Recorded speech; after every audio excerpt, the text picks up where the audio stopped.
یہ کہانی عمران خان سے شروع نہیں ہوتی، یہ کہانی طاقت سے شروع ہوتی ہے۔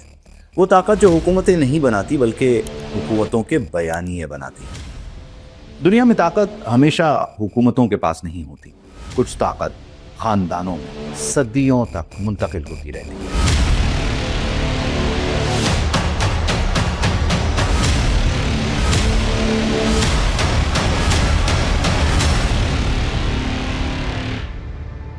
روتھشائلڈ خاندان اس کی ایک معروف مثال ہے۔ ایک کیس سٹڈی ہے جن کا مالیاتی اثر یورپ سے نکل کر سلطنت عثمانیہ تک پہنچا، جہاں قرضوں اور بینکاری کے ذریعے ریاستی فیصلوں پر اثر ڈالا گیا۔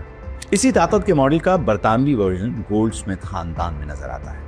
یہ خاندان براہ راست اقتدار میں کم اور بالواسطہ اثر میں زیادہ نمایاں رہا۔ میڈیا، سیاست، فائنانس، ماحولیات اور عالمی پالیسی نیٹ ورکس کے ذریعے گولڈ سمتھ نے طاقت کو شور کے بغیر استعمال کیا، اداروں کے اندر، بیانیے کے ذریعے اور ایسے روابط کے ساتھ جو عوامی سطح پر کم مگر فیصلہ کن سطح پر گہرے تھے۔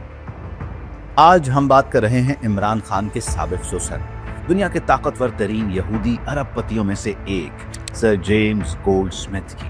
دسمبر 1992 میں برطانیہ کا 7واں امیر ترین شخص سر جیمز گولڈ سمتھ پاکستان پہنچتا ہے۔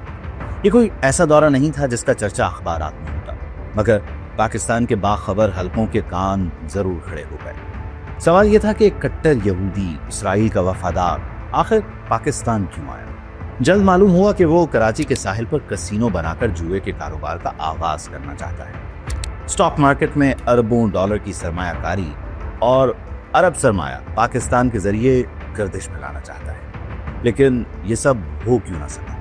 اور پھر یہی شخص عمران خان کو وزیر اعظم بنانے کے لیے اپنی ساری دولت لگانے کا اعلان کیسے کر دیتا ہے؟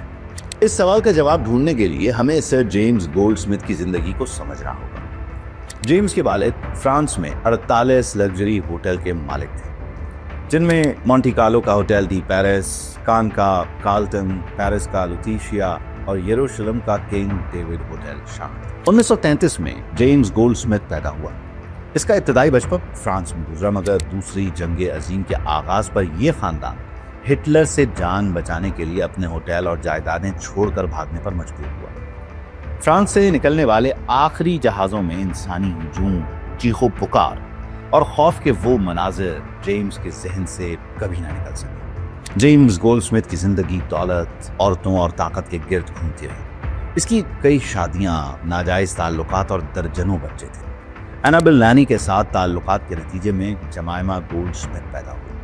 1987 کے عالمی اسٹاک مارکیٹ کریش نے دنیا کے بڑے سرمایہ کاروں کو کنگال کر دیا، مگر جیمز گولڈ سمتھ نے کریش سے 4 ماہ پہلے ہی اپنے تمام شیئرز بیچ کر رقم محفوظ کر لی تھی۔ یہی اس کی اصل طاقت تھی، پیشگی علم، برطانوی اسٹیبلشمنٹ سے تعلقات۔ پاکستان جیسے ترقی پذیر ملک کی معیشت پر اثر انداز ہونا اس کے لیے کوئی بڑا چیلنج نہیں تھا، مگر پاکستان میں اس کے منصوبے ناکام ہو گئے۔ طاقتور حلقوں نے اس کے عزائم بھانپ لیے اور اسے آگے بڑھنے نہیں دیا۔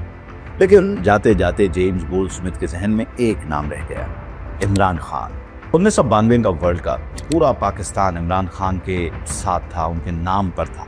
عوامی مقبولیت، عالمی پہچان اور کرزما، یہ سب جیمز گولڈ سمتھ نے اپنی آنکھوں سے دیکھا۔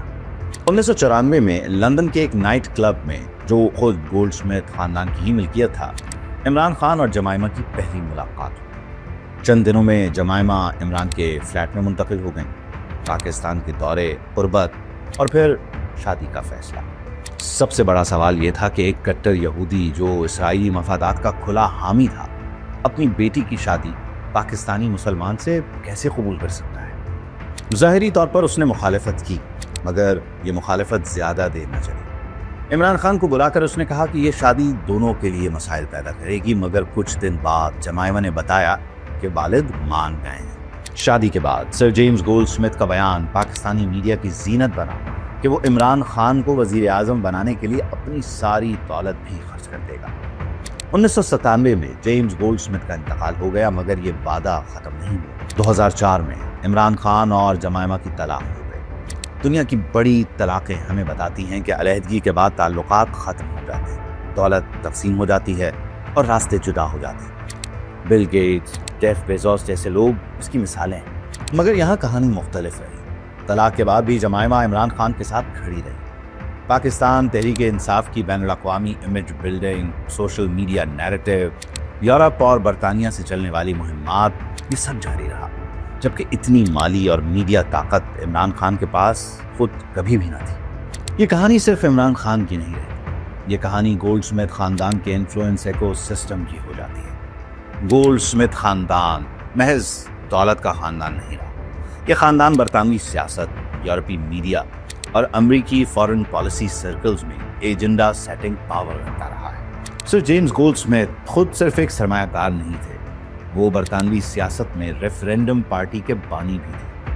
یورپی یونین کے خلاف بیانیہ بنانے والوں میں وہ شامل تھے اور برطانوی اخبارات، تھنک ٹینکس اور ایلیٹ سوشل سرکلز تک براہ راست رسائی رکھتے تھے. گولڈ سمتھ خاندان کے مالی مفادات اور برطانوی اسٹیبلشمنٹ کے سافٹ پاور حلقے آپس میں جڑے ہوئے تھے. جب Imran Khan Jemima gold Smith کے ذریعے اس خاندان کا حصہ بنتے ہیں تو وہ صرف اور صرف شادی نہیں ہوتی، وہ ایک گلوبل انفلوئنس نیٹ ورک تک رسائی حاصل کرتے ہیں. اور طلاق کے بعد بھی یہ نیٹ ورک ختم نہیں ہوتا، کیونکہ ایسے خاندانوں میں تعلقات جذبات پر نہیں، اسٹریٹجک کنٹینیوٹی پر چلتے ہیں. یہی وجہ ہے کہ عمران خان کے پاس کبھی براہ راست عالمی میڈیا کی ملکیت نہیں رہی، مگر عالمی میڈیا کی ایکسس مسلسل موجود رہی. اب سوال آتا ہے کہ یہ بیانیہ کیسے بنایا جاتا ہے؟ ہاں، میڈیا کا کردار سامنے آتا ہے. بین الاقوامی میڈیا خود خبریں کریٹ نہیں کرتا، وہ ایلیٹ سگنلز کو ایمپلیفائی کرتا ہے.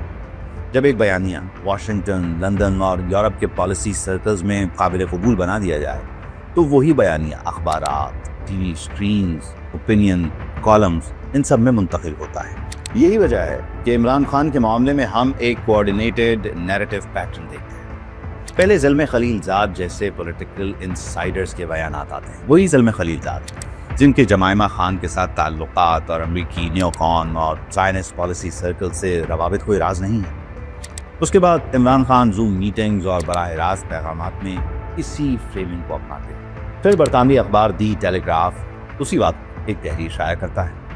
اپنی کرپشن کی داستانوں کو آرمی چیف کے ساتھ پرسنل وینڈیٹا بنا کر پیش کیا جاتا ہے. دلچسپ بات یہ ہے کہ اس تحریر کو عمران خان جھوٹ قرار دیتے ہیں، مگر ساتھ ہی اسے پبلک ڈسکورس کا حصہ بھی بناتے ہیں. مقامی صحافیوں کو لیگل تھریٹس دیے جاتے ہیں، مگر بین الاقوامی میڈیا ہاؤسز جیسے کہ ٹیلی گراف کو کبھی کوئی قانونی چیلنج نہیں کیا جاتا. اس کے بعد یہی فریمنگ فرید زکریا اور CNN تک پہنچتی ہے.